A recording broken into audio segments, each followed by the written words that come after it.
Depois que Judas saiu do cenáculo, disse Jesus: agora foi glorificado o Filho do Homem, e Deus foi glorificado nele. Se Deus foi glorificado nele, também Deus o glorificará em si mesmo e o glorificará logo. Filhinhos, por pouco tempo estou ainda convosco. Eu vos dou um novo mandamento: amai-vos uns aos outros. Como eu vos amei, assim também vós deveis amar-vos uns aos outros. Nisto todos conhecerão que sois meus discípulos, se tiverdes amor uns aos outros. Palavra da salvação. Então, caríssimos irmãos e irmãs, permitam-me uma breve reflexão, para que ela possa se somar à reflexão que certamente cada um já faz de forma muito natural e automática consigo próprio, quando escuta algum texto bíblico. Porque os textos bíblicos são uma provocação boa, salutar, para que nós possamos reagir a eles e oferecer o melhor de nós a nível de compreensão acerca do que ouvimos e, sobretudo, termos a coragem de aplicá-los às nossas vidas, que é o intento maior das Sagradas Escrituras, na nossa religião e em tantas outras, porque todas as religiões, as grandes tradições têm invariavelmente as suas escrituras sagradas, suas palavras sagradas e orientadoras dos seus adeptos. Então a intenção da Bíblia não é ler a Bíblia para conhecer a Bíblia, mas é ler a Bíblia para conhecer melhor a nossa vida e assim nos conduzir melhor pelos nossos dias. O texto de hoje começa com uma observação que destoa do restante do conteúdo. Depois que Judas saiu, Jesus disse, começa assim o texto: agora foi glorificado o Filho do Homem, e Deus foi glorificado nele.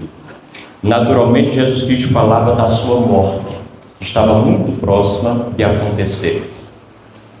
Judas já o havia traído no seu coração, na sua cabeça. Era uma questão de momentos para que a traição se efetivasse do ponto de vista prático e tangível. E Jesus Cristo coloca a sua morte como um momento de glorificação. Ou seja, Jesus, falando da sua morte, ele oferece a nós todos uma outra perspectiva para que nós possamos entendê-la. Na perspectiva de Cristo, a morte não é mais um aniquilamento, mas é uma glorificação. Muda completamente o sentido e a direção com que nós, ainda hoje, mesmo homens e mulheres de fé, a compreendemos e a aplicamos em nós. E é por isso que lamentamos muito, choramos e às vezes nos desesperamos ante a possibilidade da morte, da nossa, mas sobretudo dos nossos entes queridos com quem convivemos, porque achamos que a pessoa vai deixar de existir. É um aniquilamento sumário, total. Então Jesus Cristo diz que a morte de uma pessoa, antes de ser uma aniquilação, é um enaltecimento, é uma honraria, é um engrandecimento. São palavras sinônimas de glorificação. Uma pessoa glorificada está muito longe de ser uma pessoa dizimada, terminada, sumariamente acabada. Porque morrer nunca foi ir ao encontro do nosso fim. Morrer, ao contrário, é sempre ir ao encontro das nossas origens. Quando a gente morre, a gente volta para lá onde a gente começou, nas entranhas de Deus, do ventre divino, e lá fica aconchegado para todo sempre. Então a morte, nesse sentido, é um passo, é um salto qualitativo que alguém dá. E é por isso que nenhum de nós foi feito para morrer. Todos nós morremos para ressuscitar, para nos glorificar, para voltar a esse recôndito sagrado do qual um dia nós viemos para fazer uma experiência e aprender concretamente o valor da vida antes de entrar na vida para valer de forma definitiva e permanente. Então, morte não é separação. Morte é uma comunhão radical, como nenhuma pessoa é capaz de construir em vida. Uma comunhão radical. Às vezes a gente fica pensando de uma forma muito limitada, muito linear e muito passional. Ah, meu Deus do céu, a gente morrendo vai se desligar desse a quem a gente ama, daquele que a gente gosta tanto, desse ambiente, desses acontecimentos que nos envolvem aqui e agora. Quantas pessoas a quem nós amamos muito já morreram antes de nós? Morrer é a gente entrar em comunhão profunda com todas as pessoas que já passaram por nós de uma forma profundamente amorosa. Nós comungamos com eles que já se foram, sem deixar de comungar com aqueles que ainda se vão. E sem deixar de comungar conosco naquela essência fundamental que cada um tem consigo e que só é tocada por conta da morte. Se a gente não morre, a gente não se conhece, não se tem, não se planifica, não tem aquela visão de totalidade que somente fora, à distância, a gente consegue alcançar e conquistar. Então Jesus Cristo lança uma luz maravilhosa para que nós possamos nos confortar melhor ante a realidade que muitas vezes nos dói bastante, profundamente, quase que o tempo inteiro, que é a realidade da morte. Então morrer, em outras palavras, não é morrer. Morrer é voltar para casa quando o Pai nos chama para voltarmos para casa. Quando a gente é pequeno e está brincando, está aí na rua e o pai chama, hoje eu já não digo tanto isso com tanta veemência, mas vocês que têm a minha idade um pouco mais, um pouco menos, sabem do que eu estou falando. Quando o pai falava com autoridade, a gente corria para dentro de casa. Mas não vou ficar mais um tempinho aqui, não é virar as costas e continuar fazendo o que fazíamos. A gente voltava para casa porque sabia que o pai e a mãe queriam o melhor para nós. E esse entendimento, ainda que intuitivo, porque quem tem 5, 6 anos não tem um entendimento do ponto de vista racional, mas a intuição já dizia, é hora de voltar para casa. E a gente fazia com tranquilidade e com alegria. Morrer é voltar para casa porque o Pai nos chamou. E no caminho de volta para casa não tem muito erro, não. A gente não se perde. Voltando para casa, a gente sempre acerta o caminho. Porque sabe de onde a gente veio, exatamente sabe para onde a gente vai voltar. Então esse é um adendo, esse é um acréscimo que vem logo no início do Evangelho, destoando, como lhes disse antes, do restante do seu conteúdo, que nos fala do mandamento do amor. Aliás, amor é a palavra-chave e síntese desse Evangelho, mas é a palavra-chave e síntese de todos os mandamentos de Deus. Só que Jesus Cristo afunila e concretiza, dá um rosto a esse amor hoje, aqui e agora. Ele diz para que nós possamos amar uns aos outros, amar-nos uns aos outros, como Ele nos amou. Não é mais um amor de qualquer jeito, é um amor baseado no amor dele. Nós agora temos um referencial. Não é mais um amor da nossa cabeça, porque alguém pode amar só do jeito que acha que deve e que é mais justa, e não é. Tem gente que mata dizendo que matou por amor. Lembro-me de um cantor famoso de décadas atrás, que matou a esposa, a companheira, e dizendo que o fez por amor, por amá-la tanto. É realmente uma forma muito estranha de amar, tirar a vida. Mas na cabeça dele era. Se a gente for deixar a cabeça da gente, a avaliação que cada um faz da sua compreensão de amor, aí é pano para as mangas. Cada um vai amar tortuosamente do seu jeito, e a gente não vai conseguir mais conciliar nada, juntar nada. É um quebra-cabeças infinito. Então nós podemos aqui apurar o nosso jeito de amar. Amar como Jesus amou. Ou seja, não é um amor de qualquer jeito. Tem uma música de que eu gosto muito dela, que diz: qualquer maneira de amar, de amor, vale a pena, qualquer maneira de amor vale amar ou valerá. Interessante o trocadilho. Então a gente tem que amar, não é de qualquer jeito, de preferência, é do jeito que Jesus Cristo nos ensinou, amando. Não ensinou por palavras, mas por gestos e atitudes concretas. Porém, e tudo na vida tem um porém, graças a Deus, amar mesmo do jeito errado é melhor do que não amar. Porque se a gente ama, ainda que seja do jeito errado, a qualquer momento a gente pode se corrigir. E corrigir o rumo e o jeito da gente. Agora, quando a gente não ama de jeito nenhum, porque tem medo de amar do jeito errado, e fica ali com o pé atrás, na verdade, a gente não tem nada nas mãos para oferecer. E pode passar a vida inteira com as mãos vazias, porque não experimentou por medo ou por desejo de fazê-lo somente quando tivéssemos a garantia de fazê-lo bem feito, de forma correta e perfeita. Se você não sabe amar direito, ame mesmo do seu jeito torto e vá inteligentemente procurando compreender o jeito correto e vá fazendo as alterações necessárias no meio da estrada. Quem sabe lá na frente a gente possa, já corrigidos das formas equivocadas de amar, ter uma experiência melhor e mais substancial, próxima daquilo que Deus quer de nós acerca do amor. Então trata-se de amar como Deus amou. E como é que Deus amou? Deus amou soltando, liberando, libertando, entregando, dando espaço. Foi isso que Ele fez com Jesus Cristo. Amou tanto o mundo que enviou o seu Filho para o mundo. Deus ama enviando, liberando. Não é em geral como nós amamos. E quando eu falo nós, praticamente todos estamos incluídos.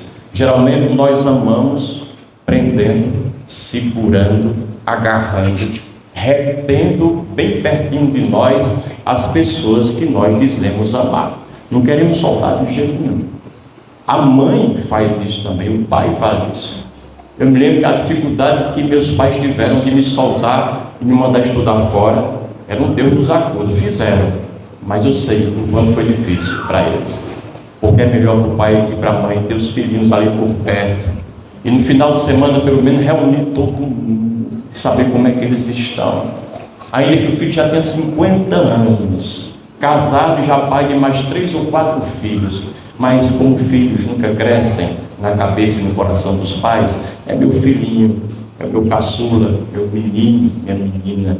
A gente gosta muito de amar assim, segurando. E vai criando argumentos, palavras, frases, jeitos, gestos que vão consolidando, confirmando, justificando esse amor mais possessivo. Aí parece que ele não é tão possessivo, porque a gente o cerca de carinho, de afeto, de zelo, de cuidado e de tantas palavras bonitas. Mas continua sendo um amor desajeitado. Não é um amor correto. O amor ama liberando. Amo meu filho e minha filha, estão lá no fim do mundo, mas eu sei que estão bem. Não importa se estão perto ou longe, o importante é que eles estejam bem. Jesus Cristo foi enviado por Deus exatamente na perspectiva desse amor, porque na verdade o inferno é não amar. Se existe um inferno, é a ausência de amor. Não queiramos entrar no inferno e viver nele. Amemos, amemos. E Jesus Cristo nos vai oferecendo através do Evangelho o que é o amor. Quais são os desafios para a gente purificar essa ideia de amor que muitas vezes está tortuosa na cabeça da gente? Alguns. Primeiro, não transformar o amor num conceito, numa palavra, num entendimento abstrato, numa concepção. Tirar o amor da ótica da razão, da racionalidade. Por quê? Porque muitas vezes a gente confunde amar com declaração de amor. A gente diz tantas coisas e tantas vezes eu amo, e vai declarando, declarando e redeclarando. Se não tiver cuidado, a gente nunca esteve tão longe do amor concreto quando diz que ama repetidas vezes. transformando o amor real num amor conceitual. E às vezes nossa palavra, que é expressa em declarações sucessivas e recorrentes de amor, não é outra coisa senão uma espécie de substituição do amor real que não existe há muito tempo. A gente não percebeu que tem muita dificuldade na relação, causa muito sofrimento e muita dor na relação com as pessoas que a gente diz amar, mas continua declarando: te amo, te amo, te amo. Amor, amor, amor, amor o dia inteiro. E não é porque a gente esqueceu o nome da pessoa amada, é porque a gente esqueceu que amor não pode ser reduzido a um conceito, a uma palavra, a um entendimento racional. É bom que nós desconfiemos das nossas declarações de amor. Não é que elas não possam existir, não devem existir se forem verdadeiras, mas não podem substituir uma verdade prática que não está existindo. Tem que haver essa coincidência, essa união de uma coisa a outra. E é por isso que, se existe amor de verdade, ele pode e deve ser expressado, pode e deve ser dito. Aliás, se a gente teme perder uma pessoa que a gente ama tanto, uma das maneiras da gente amenizar as consequências nefastas desse temor no coração da gente é expressando esse amor enquanto nós podemos expressá-lo. Para que um dia a gente pode perder de fato aquela pessoa. Se nós não morrermos antes, nós vamos perdê-la. Mas pelo menos ficamos tranquilos, porque não deixamos nenhuma palavra por ser dita. Expressamos tudo e mais alguma coisa do nosso verdadeiro sentimento para com aquela pessoa. Isso nos dá um conforto maior, nos deixa mais tranquilos na relação com aquela pessoa que se foi e com a pessoa que cada um tem e ficou. Depois, um segundo desafio é não reduzir o amor a um sentimento. Isso aqui é mais importante do que tudo. Não reduzir o amor e nem identificá-lo sumariamente a uma emoção. E como a gente faz isso? O tempo inteiro. É bonito a gente se emocionar? É, numa relação. É bonito a gente estar apaixonado? É. E até é algo desejoso. Porém, os sentimentos mudam. São voláteis. E como mudam? Como mudam? Muitas vezes, quem despertou um sentimento em nós há 10, 20, 30 anos, já não é capaz de despertar nem de longe o mesmo sentimento. E muitos de vocês sabem do que eu estou falando. Então há mudanças, há nuances ao longo do processo da vida e da interação que nós temos uns com os outros. Por isso, o amor não é um desenvolvimento de emoções e de sentimentos. É um estado de consciência. É muito mais uma decisão que nós tomamos, uma escolha que nós fazemos e a renovamos diariamente, cotidianamente, para além dos sentimentos voláteis e vulneráveis que vez por outra acontecem. Mas não confiemos nos sentimentos. Aliás, essa é uma ordem prioritária no mundo da psicologia oriental. Nunca siga os seus sentimentos, siga sempre as suas decisões. As decisões são sempre calcadas em valores, em princípios, em verdades que estão dentro de você, nas quais você acredita e com as quais convive até então. Os sentimentos não. Os sentimentos vêm e vão. E qualquer coisa à nossa vista causa um sentimento diferente. São sentimentos contraditórios, opostos, que vão se cruzando, se gladiando entre eles. Não confiemos naquilo que é hoje, mas não foi ontem, e amanhã pode muito bem voltar a não ser absolutamente nada. Mas nossas decisões, elas devem ser seguidas, porque antes de chegarmos a elas, houve reflexão, houve maturação, houve tempo e espaço, houve muitas coisas interferindo, até que nós batêssemos o martelo e decidíssemos caminhar por aqui e não por acolá. Olhemos para as nossas decisões e escolhas e caminhemos através delas. Depois, tirar o amor da ótica do instinto, da sensação, aquilo que muita gente chama de química, né? Foi uma química. Logo, logo a gente se viu, bateu o olho um no outro, pronto. O amor já estava consolidado. É o chamado amor à primeira vista. Me permito dizer que eu não acredito em amor à primeira vista, porque não existe amor à primeira vista. Pode existir no máximo uma primeira vista do amor, que a gente põe os olhos, sente alguma coisa, aí depois vai ver se é isso mesmo, que muitas vezes não é. E se a gente não verificar, pode ficar só nesse momento inicial, muito interessante para o início de conversa, mas que não tem pernas para andar e se sustentar ao longo de toda uma vida de 40, 50 anos que se quer construir um com o outro. Então existe uma primeira vista do amor que exige obrigatoriamente milhões de outras vistas, para que a gente possa de fato confirmar o que aconteceu lá no início, ou simplesmente dizer, não, foi um equívoco, muito bonito, mas não era não, eu me enganei, e andar para frente e procurar outras vistas com outras pessoas, com outras situações. Então tirar o amor dessa questão da química. E por último, colocar o amor no lugar devido dele. Qual é? É o lugar da ação livre, consciente, de uma escolha que é feita e depois, a partir dela, tudo mais se orienta. Os sentimentos vêm depois. Eu costumo dizer que sentimento é um ótimo empregado, mas é um péssimo patrão. Sentimento e emoção nunca pode ser locomotiva, máquina do trem. Tem que ser vagão, tem que ser puxada pela máquina.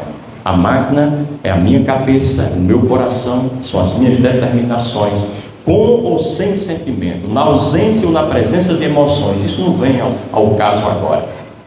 Isso me faz lembrar sempre um professor de psicologia que tive aí no final do século passado, começo desse, e ele dizia de uma forma muito firme que a gente deve na vida todos os dias fazer o que tem de ser feito, com sentimento ou sem sentimento. Não entra sentimento aí.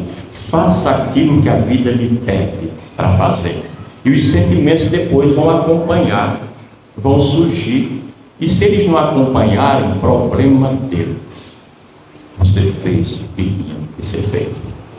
E às vezes é muito mais importante a gente estar em paz com a vida da gente, estar em ordem interior, sabendo que fez o dever de casa, do que a gente ser supostamente feliz, porque a nossa vida está compatibilizada com os sentimentos que supostamente nos fazem felizes, de forma muito momentânea, muito transitória. Às vezes a gente quer muito mais estar em paz do que estar feliz, sabendo que não há uma felicidade maior do que um coração apaziguado. E é preciso que busquemos esse amor à luz do amor com que o próprio Deus nos amou, enviando o seu Filho, e à luz muito mais próxima ainda e pertinente do amor com que esse próprio Filho encarnou o amor na relação com as pessoas aqui na terra. E eu queria terminar apenas chamando a atenção de vocês para uma coisa. Jesus aqui diz: deveis amar-vos uns aos outros. Nisto conhecerão que sois meus discípulos, se tiverdes amor uns pelos outros. Jesus enfatiza o amor ao próximo. Não enfatiza e nem fala do amor a Deus. Fala do amor ao próximo. Aliás, amar ao próximo, me permitam dizer isso e abram os ouvidos, amar ao próximo é mais importante do que amar a Deus. Repito, amar ao próximo é mais importante do que amar a um conceito que a gente tem de Deus. Há uma forma da gente entender Deus na cabeça da gente, porque também é variável. E se é variável, é duvidável, é passível de questionamento, porque Deus não existe no abstrato, Ele existe encarnado nas pessoas e na vida concreta dessas pessoas. Portanto, é muito fácil amar a um Deus distante, a um Deus conceitual, a um Deus genérico, e escapar da necessidade concreta de amar Deus que está presente numa pessoa necessitada à minha frente, que me importuna, que me questiona, que me incomoda, que me atrapalha, e eu não quero esse Deus. Eu prefiro o Deus da minha cabeça, da minha mente, o Deus da Bíblia, está tudo longe de mim. Aí eu posso amar. O Deus do sacrário, muitas vezes que a gente vai para a Capela do Santíssimo, é tranquilinho, calmo, podemos ficar ali horas. E se alguém colocar uma beliche, dorme ali diante de Deus. E acho que é tão confortável passar a noite em oração. Amar um Deus assim não é tão difícil. Qualquer pessoa pode fazê-lo. O problema, e é por isso que Jesus Cristo enfatiza o amor ao próximo, porque ele sabe que é por aí que nós devemos trabalhar. Que essa é a nossa maior dificuldade. E às vezes as coisas que mais nos incomodam são as coisas de que mais nós precisamos. E às vezes, no dia a dia, o que mais nos incomoda é uma pessoa incômoda à nossa frente. É Deus encarnado à nossa frente. Porque o Deus dos céus, esse não nos vai incomodar nunca, absolutamente. Vai abrir-nos os horizontes de forma muito fácil e tranquila. Ora, se eu vou andando na rua com 2 maçãs, eu posso amar a Deus e comer as minhas 2 maçãs com muita tranquilidade. Se eu amo ao próximo, estou nas ruas com essas mesmas 2 maçãs. E se eu amo ao próximo, é impossível não dar uma dessas maçãs para quem encontra com fome. O amor a Deus me dispensa desse embate com a realidade, mas o amor ao próximo me faz viver essa realidade da forma mais correta, mais justa, mais equitativa, mais amorosa possível. A única forma da gente concretizar o amor a Deus.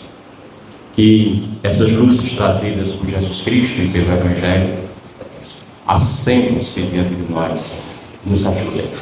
Louvado seja o nosso Senhor Jesus Cristo.